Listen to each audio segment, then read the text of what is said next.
In today's video, I'm going to show you how you can create this awesome parallax mouse move effect. Divi is incredibly powerful, but unfortunately does not come with a standard module that can create this type of effect. In this tutorial, I'm going to show you step by step how to create this effect, and I'll also give you the code that you can copy and paste. There's no need to install extra plugins or purchase any plugins. Hey ladies and gents, and welcome to this new video tutorial. I just want to thank you for taking the time out of your day to watch this tutorial, and I hope you do find it very helpful and it can just bring some different effects to your website. So one of my subscribers, Amar, sent me an email asking if this effect could be done in Divi. So it gave me an idea for a new video. As you've noticed, I haven't been posting a lot as I thought I would this year. I've just got too busy. So Amar, thank you for the idea. At least it gave me something to do this weekend, and I hope it will help you and give you the effect you're looking for. I just want to forewarn you guys, I haven't made this responsive, and I explain why late in the video. It's just going to get too long and boring for you guys, and there is a way you can make it responsive if you want to. Otherwise, you could just make a new section for your tablet and phone views. So without further ado, let's jump into the tutorial.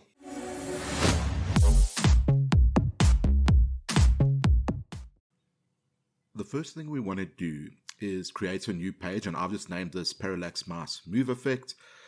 If you want to build this on an existing page, you'd obviously just go to that page and open the Visual Builder there. So once you've created a new page, you can I've already created this page, but yours will say publish here. Mine just says update.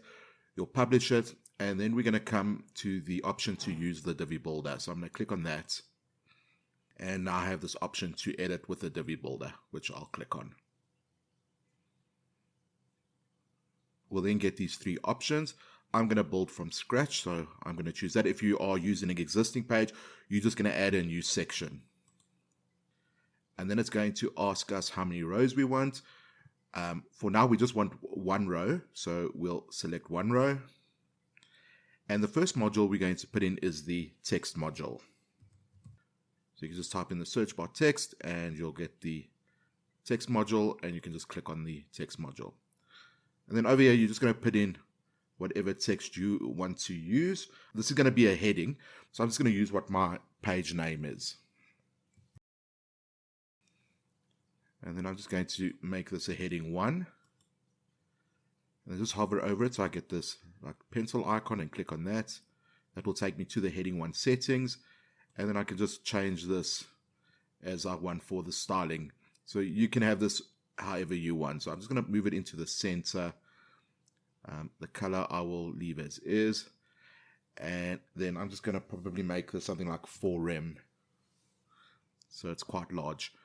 Now, unfortunately, I'm not going to go into tablet and phone views yet because this tutorial will get too long, but I'll explain to you what you need to do to get it all to work on tablet and phone views. It's just basically resizing images and the text to make it all fit. And I'm not even sure if I would use this on a tablet or a phone because of the animations and all that. You may want to build out a different section for your tablet or phone views. Right, now that we've added the text, I'm just going to save that, and we need to start adding classes. So if you look in the description of this video, there'll be a link to a code pen. So you just want to click on that link, open it in a new tab, and you'll get to the code that I've created. What I'm going to do, there's no HTML, so I'm just going to minimize this. So that closes, and then we just have more space, and then I'm just going to drag this down. So to do that, just hover at the bottom here until you get these like up and down arrows, and then you can just bring it down so you can see all the code. Okay, the first thing we want to do, if we come over to the JavaScript, and I think it's just easier doing it this way to actually copy the classes from here so that you don't end up getting errors if we just try to type it in freely. So this is just to avoid getting errors with the code. So you want to copy the Divi Parallax section class, not the dots, just the words and the dashes. Let's copy that. Let's go back to the Visual Builder, and we're going to open our section settings. And we're going to come to advanced. And then under CSS ID and classes, we're going to open that, and under CSS class, we're just going to paste that class in there. So it should look like that, DG-Parallax-section. The next thing we want to do is just come to the content section of the section settings, come to background. You might want to do this, you might not. I'm just going to put in a color there. I'm just going to make it a bit lighter. Something like that, I think will work. And then just save that. We then want to come to the design tab, then click on the sizing option, and for min height we want to set this to 100 VH, and VH just stands for view height, and you'll see the section gets much bigger in height. And then the last thing we want to do, we just want to come to the advanced tab of the section settings, click on position, and just make sure this is set to relative. If it's set to default, just change it to relative. And then we're done with the section settings, so we can save that. Then let's come to the row settings for this text module, and let's click on the settings. Let's click on the design tab, and let's click on sizing. What we want to do here, the width, we want to set it to 100%. The max width, we also want to set to 100%. And the height, we want to set to 100%. So now our row will be the full height of our section as well as the width. The next thing we want to do, we want to click on the advanced tab, and we want to give this row a class. So let's click on that. Then let's go back to the code pen, and you can copy it from the style, or from the CSS or the JavaScript section. It doesn't matter. I'm just going to copy it from the CSS section, and we want to grab this class DG-heading-text. Let's copy that. So you're not going to copy this .et_pb_column, just the first part of it, and remember, don't take the dot, just the text and the hyphens. Let's go back to the visual builder, and let's paste the class under CSS class. The next thing we want to do, we want to come to position and click on that. And for position, we want to set this to absolute. You see it'll move slightly, and that's fine. And then we can leave vertical offset, horizontal offset, as well as the location as default. For Z index, I want to change this to 3 because I want this to be higher than everything else we're going to use in terms of images. We can then save that. What I want to do, because we're going to use the same row settings for the images, we can't really get to the row settings because it's hiding behind our section settings here. So what I'm going to do, I'm going to click on these 3 dots. I'm just going to open the layers panel, which is this icon over here. And I can open this section, and I can just duplicate this row. Now, I'm going to duplicate it twice, but you might only want to duplicate it once. And I'll explain to you, or maybe I should actually explain now. If you want images to sit behind other images, you're going to need a row for the front images and a row for the back images.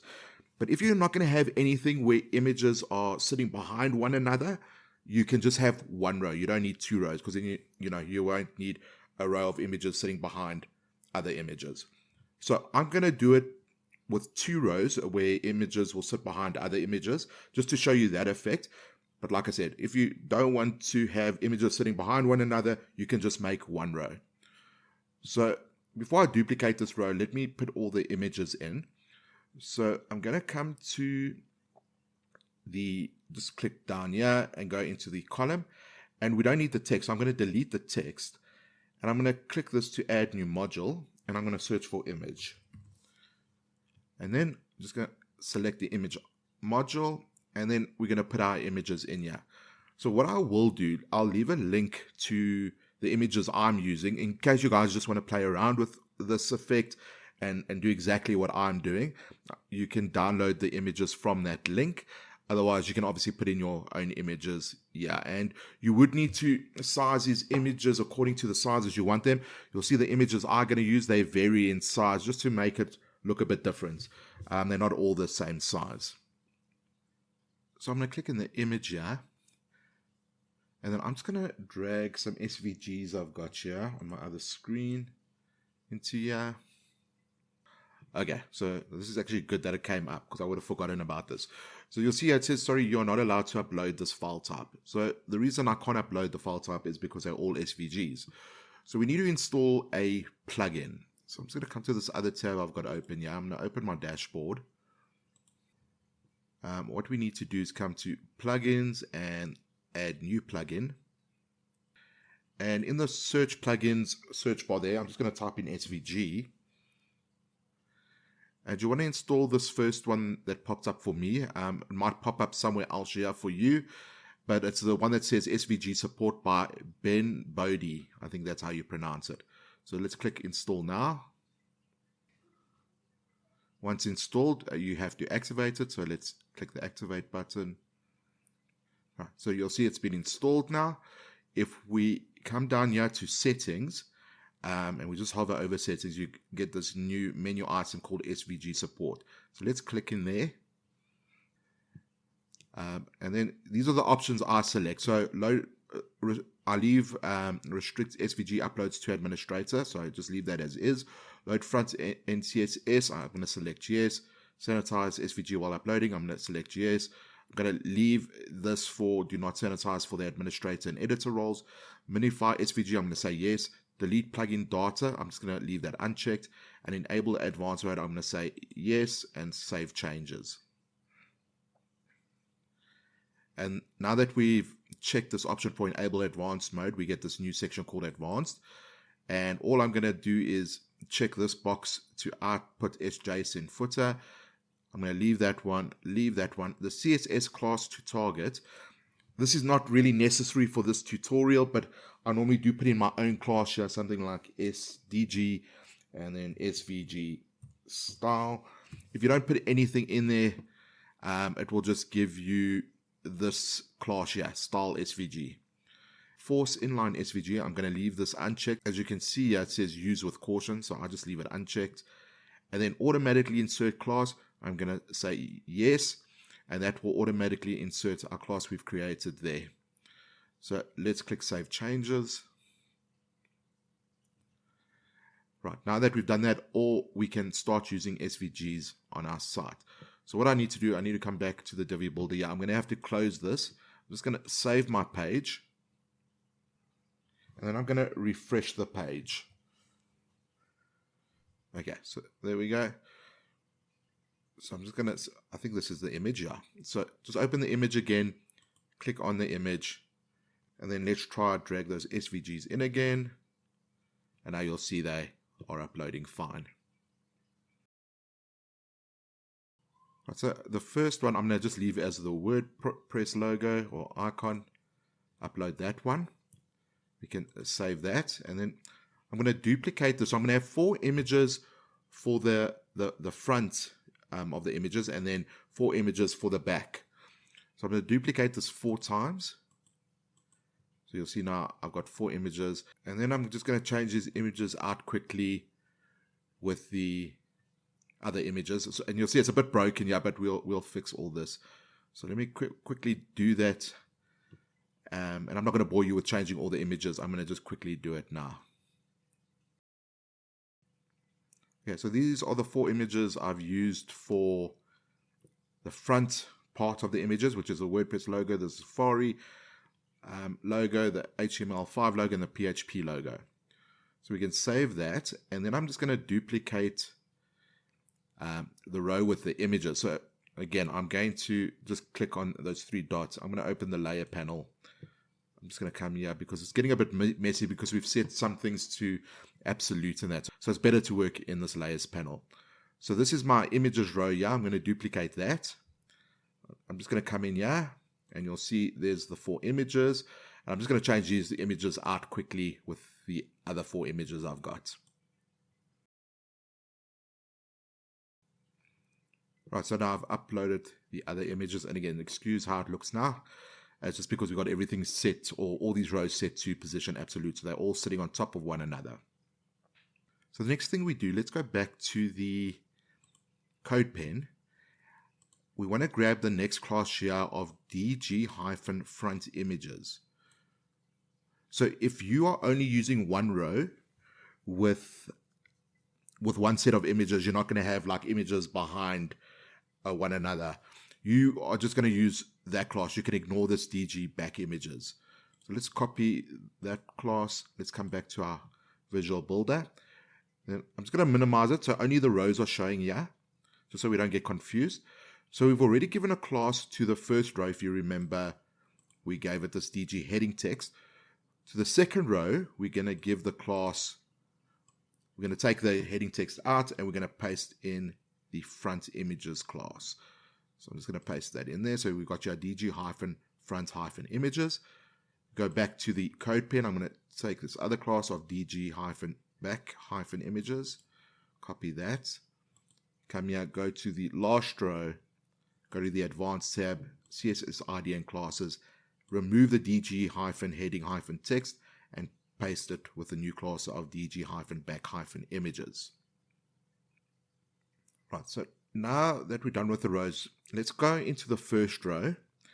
Let's click on row, then column, and then let's go into the text module. We now need to start placing our text and all our images around the screen. And you can do this how you want to.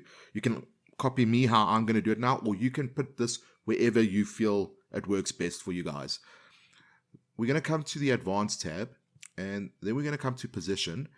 And we're also going to set this text position to absolute. See, now it will move to the left. So you'll see this controls the position here, or they call it the location here. So at the moment, it's sitting in the top left. Right, if I move it down there, okay, so it's something's not, okay. So it's moved it, not where you expect it to move it. You would expect it to move it into the middle of the section. But the problem is that what I'm going to do, let's do this. Let's save this. I just want to show you why it's doing that. Then I'm going to come to the front end here, and I'm just going to refresh this page. I'm going to click on, well, I'm going to first, right click and then click on inspect. Okay, we don't want the fade, I just want the normal. Now, where is my, is it on another screen? Okay, sorry, it's sitting on another screen here. I'm just going to quickly just dock it to the right. There we go. And I'm just going to go back into normal mode. So I just want to show you what's happening here. If we come to the first row we did, I just want to minimize that row. So here's our DG heading text. You can see there. If I hover over the row, you see, just watch the screen on the left here. You'll see if I hover over it, you'll see it's like covered in blue. And that's because if you remember, we set our height to 100% of our section. But now if I drop down into our column, you see the column has no height to it at all. You'll see if I hover over the row, you'll see like the blue. It's so silly because I'm going to quickly do something else. And I'm sorry, this is getting a bit out of hand, but I'm just change this color to like yellow for now. Did I spell it right? Oh, wait, I'm in the wrong part here. Let me go here. I want to go in there and change it here. So let me just take that out. Let me actually just leave it white. Okay, let's just leave it white for now. So you'll see it's white. If I hover over the row, you see it's got the blue, and it's showing you that the row is set to 100% of your section, meaning that it's taking up the whole section. But if I hover over column, you see there's no blue. So it means that the column does not have a height there. And if I actually click on column here, and you come down here, you see it's got a height of 1 pixel. That's all it has. And it's because we've set the row to absolute. That's why it's done that. Oh, sorry, and we've also set the text module to absolute. So if I come here and I give this row a height of 100%, do you see now the text has moved into the middle? Because now if I hover over column, you'll see that the column also takes 100% of the row, and the row is taking 100% of the section. So I hope I've explained that properly. So we need to actually add some CSS, because if I come here and we go into the column settings, I go to design, you'll notice we don't have a sizing tab like we do in a row, a section, and a module. So we need to write the code ourselves. So if we come back to the code pen, and you'll see you've got the style tag, and then you've got this, where we're setting each column with our heading text, our front images and back images to a height of 100%. So what I want you to do is just copy this for now. I suppose let's actually copy everything. Copy all the CSS right to the bottom closing style tag. So I'm going to right click and copy. And I'll explain the other CSS in here a bit later when we get to that part. But let's just paste it all in. So what I'm going to do, I'm going to actually add a new section and put my code module in there. So I'm going to click here by section where you see the plus icon. Click on there. Click on regular. We just need one column row, and we want the code module. And we can click on code. And then I'm just going to make this a bit bigger. And let's just paste everything in there. Okay, now you'll see our text has moved to the center because we've set all these columns to 100% height. Okay, so that's that. Let's just go back into that text module now. Sorry, I'm a bit all over the place, but I just wanted to show you how that worked. So if we come to advanced now and we come to position, so you'll see if we go back to the top, it moves it to the top, center, bottom. But I want it in the center vertically and horizontally. So I'm just going to click there and you'll see it puts it into the center. So we can save that. Then let's close that first row with the text. And let's open the next row. Let's click on the column as well and we get our 4 images. So as we did with the text, we need to set all our images to a position of absolute. And then you need to move them to where you want them to sit. So if I come to my first image, which is the WordPress logo, let's click on that. Let's come to the Advanced tab. Let's click on the Position section, and let's change this to Absolute.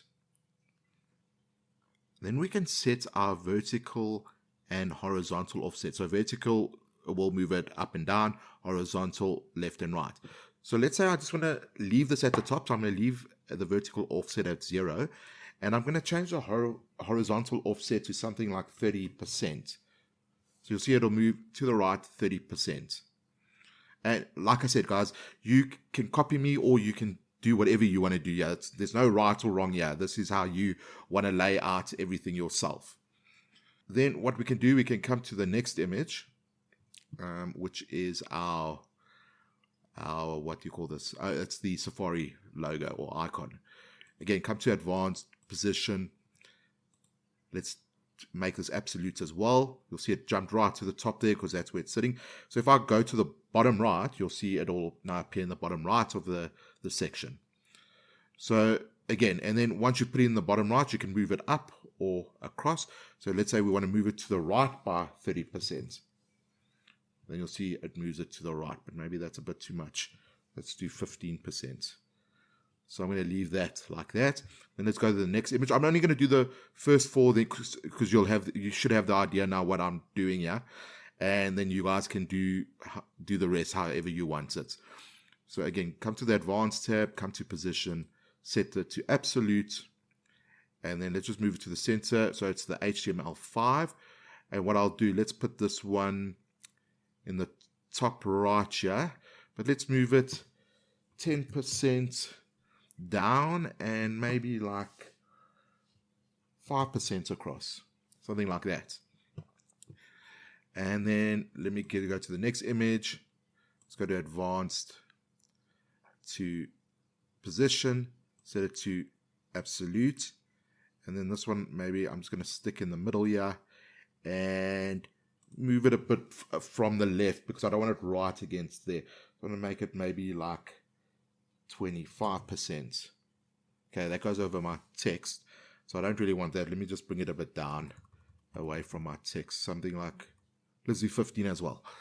Okay, so I think, let me just do one more. Now you'll know the one. So that is our front images that I've changed. The second row is our back images. So let me just show you what to do if you want to set it behind another image. So we'll take the WordPress logo, for example. So I'm just going to go to the WordPress logo and click on those settings. I want to come to Advanced, and I just want to see how I position this. So it's 0 vertically and 30% horizontally. So if I come to my next image, which is the Chrome logo, and come to advanced, if I come to position, I set it to absolute and do exactly the same. So leave 0 for vertical, and for horizontal 30% that I've used. No, I didn't use the right sign. 30%. So you'll see. Okay, it's sitting above this, but we'll fix this now. So you'll see it goes, because it's not the same size, it's not going to be exactly, and that's why I made these images all different sizes, so it looks a bit, I don't know what the word is, but it's not all like uniform, you know, it's all different. So yeah, so you'll see this does now go over, but the reason it's sitting over is because I forgot, if you remember in this row, come to advanced, position, we set the Z index here to 3. For the second row, I want to go to advanced, position, and set this not to 3, but 2. So your text will be on the very top level. Your first set of images will be on the second level. And then if we go to the back images, advanced, and position, we change this to 1. You'll see now that Chrome logo has gone behind the WordPress logo. So sorry, I forgot to change that in the beginning, but that's what we need to do to establish the hierarchy of the layers. Okay, so that's what you do if you want to set it like that. I'm going to not do it so much though. I don't want it totally hiding behind there. So let's do it like, let's see, 25%. Okay, so that's okay. So I'm going to leave that one like that. I just want to save this. Yeah, so it still stays behind there.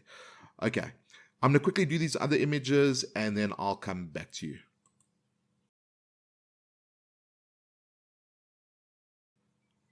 Okay, so I've set everything how I kind of want it. Doesn't look great. You might want to use more images. Yeah, like I said, it's all what you prefer. So I'm just using 8 images here, and then I've just tried to space it around the texture. So now that we've done that, we've got everything set up as we want it. We now need to add a class to these images so we can give it like a floating effect. So if we come to the code pen, and you'll notice that under this where we set the columns to 100%, I've got these animations that I've created. And again, you guys can change this as you see fit, or just use them as you want. So you'll see I've got one called DG-image-float-3, and it goes on with 5, 7, and 9 at the end. And it's just the 3, the 5, the 7, and the 9 is just basically how many seconds they go for before they start again. As you'll see, I've got it set to infinite, so it means it will just keep looping. So I'm going to take the first class and I'm going to add this to my 2 images, the next one to 2 images, this one to 2 images, and this to 2 images. So if we go copy the first one, we come to our visual builder. I'm going to come to the first image, come to advanced, click on CSS IDN classes, and paste that into the class here. And you'll see it's starting to move. And then I'm going to choose another image for this. Maybe I don't want one close to this. I want it to be maybe one further away. So yeah, that one's further away from that one because you don't want it to be doing the same thing. Well, in my case, I don't want it to be. You might want it to be. So but again, you do what you want. I'm just going to do it this way. So if I do that, you'll see now this one's starting to like have that floating effect. So I'm going to quickly do all these other images. I'm not going to bore you with copying and pasting, but you can come into the code pen here and just take which one, and you'll see here's where the animations are set, where it says at keyframes. So you'll see how it rotates and how much it rotates, it rotates, which means it goes in a circular motion, and then it translates on the vertical axis, because it's got Y, that's vertical axis, by 2 pixels. So it's a very slight movement. You can change this to higher if you want it to be more exaggerated, the movement. But again, play with these figures as you feel fit. I just thought this looked best. That's why I've done it this. And you can see I've changed this to 2, this one to 3, this one to 4, and this one to 5. They're basically all doing the same thing. They're rotating from 0 degrees to 360 degrees. But then this one, where I've got negative 360 degrees to 360 degrees, it's going anti-clockwise. These go clockwise. From 360 to negative 360 goes clockwise. And then from negative 360 to 360 degrees goes anti-clockwise. So I hope that makes sense. So let me quickly change these images or put these classes in the images, and then I'll be back with you now. Right, so you'll see I've changed all these images so they're all moving now. Let me just move this out the way so you can see they're all moving. What I wanted just to mention, guys, all you're going to do is copy these classes. These keyframes, you're not going to paste, like, for instance, the name of the keyframe anywhere. You're just going to leave that as is.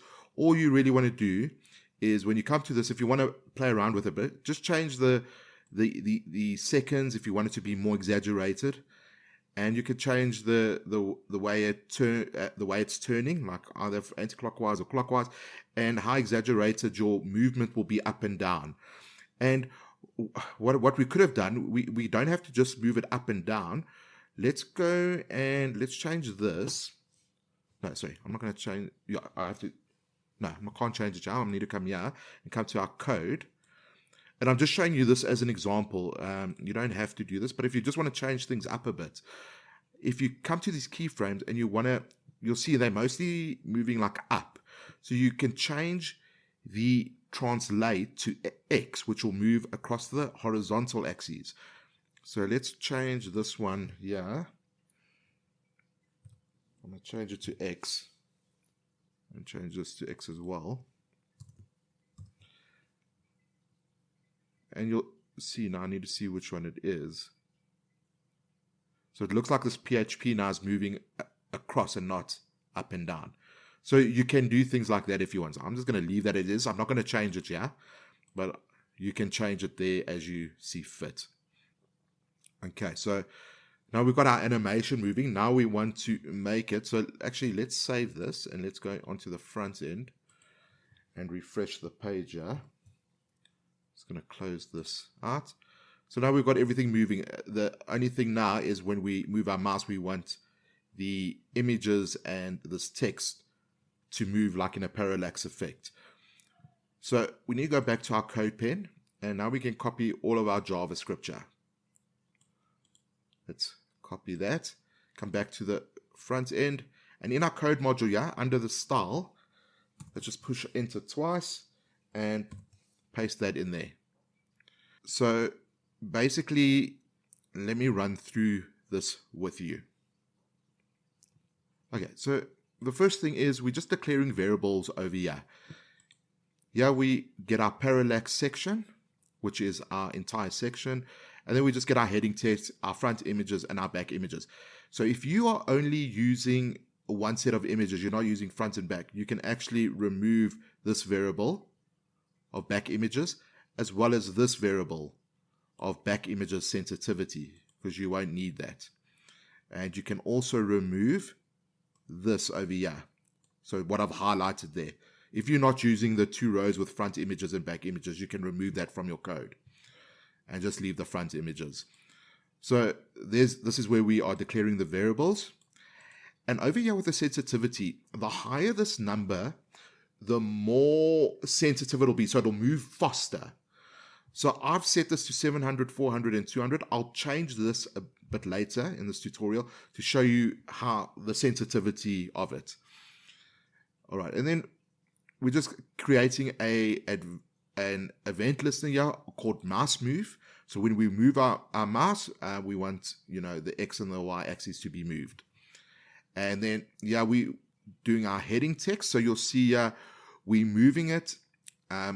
We've put in the sensitivity here, and we're moving it in a positive direction. I'm going to show you, if you see minus here, you'll see there's minus here. That means we're moving it in a negative direction. So if it's positive and our mouse moves right, anything set with positive will move right. Anything set with negative will move left. And same with Y. If you go up, if it's positive, and your mouse goes up, you will move your images and your text up. If you set it to negative, your images and your text will go down. So you'll see here, I've set the front images to go down in a vertical direction, and the back images as well to go down in a vertical direction. So when I go up with my mouse, my images are going to go down. So let's save this. And I think maybe it's just better that I show you than explain, because I don't know if my explaining is that great. So let's refresh this page. Okay, so now you'll see, now it's working. So on my x-axis, which is left to right, you'll see that the mouse, if I move my mouse left, the images and the text go left. If I go right, the images and the text go right. But if I go up, watch, the images move down, but the text goes up. And same if I move down, the images go up, but the text goes down. So that's what I mean by negative and positive. But anyway, so that's all working. And you'll see that this goes behind, which is, yeah, if you want that effect, you can do that with the front and back. If you don't want that, just use the front images. So let me quickly show you what I mean by the sensitivity. So I'm going to come here and make the heading text 1700. So it's quite a big jump. Let's save that. So let's come to the front end and refresh. Now, what I mean, I should maybe explain this. So if it's 1700, the sensitivity is going to be much lower compared to these two. So now that I've refreshed this, if you check, look how fast our images are moving, but our text is not moving that fast. We can come here and maybe make this, let's try and make the back images something like 5200 and save. Let's come to the front end and refresh. You see how slow our back images are now compared to our front images. They don't move. They're not as sensitive to movement. So that's what I mean by if you make this higher, the sensitivity gets lower. All right, so that's that. And then what I wanted to show you, I'm going to just go onto tablet and mobile. You'll see now if I come to it's all squashed. Unless you drastically reduce the sizes of these images and just come in here and you can go into images, you click on the mobile phone icon, and then you can set different images for tablet and phone so that they are smaller than they currently are. It can work, and then you just have to come back into your position here, set the different views here, and then change the percentage of the vertical and horizontal offset so that they fit around the text. And that's why I'm not going to get into it. Otherwise, I'm just going to bore you with trying to just change these things. That's all you really have to do. Maybe change the size of the images and then just change the offsets on tablet and phone if you want to use this. Otherwise, just make a brand new section for the tablet and the mobile view. If we just go to tablet, let me just open a tablet here. Yeah, you'll see it's not that bad. You just need to move these images away from each other. That's all. So that's why I'm not going to do this, make this responsive, because I'm just going to bore you when it's just moving your offsets at the end of the day. The last thing I've noticed is because we've set so many things to absolute here, you get the scroll bar at the bottom and you get this white space, which you do not want. To avoid that happening, what you can do is come back to the Divi Builder. On the section that holds all the images and this text, click on the settings,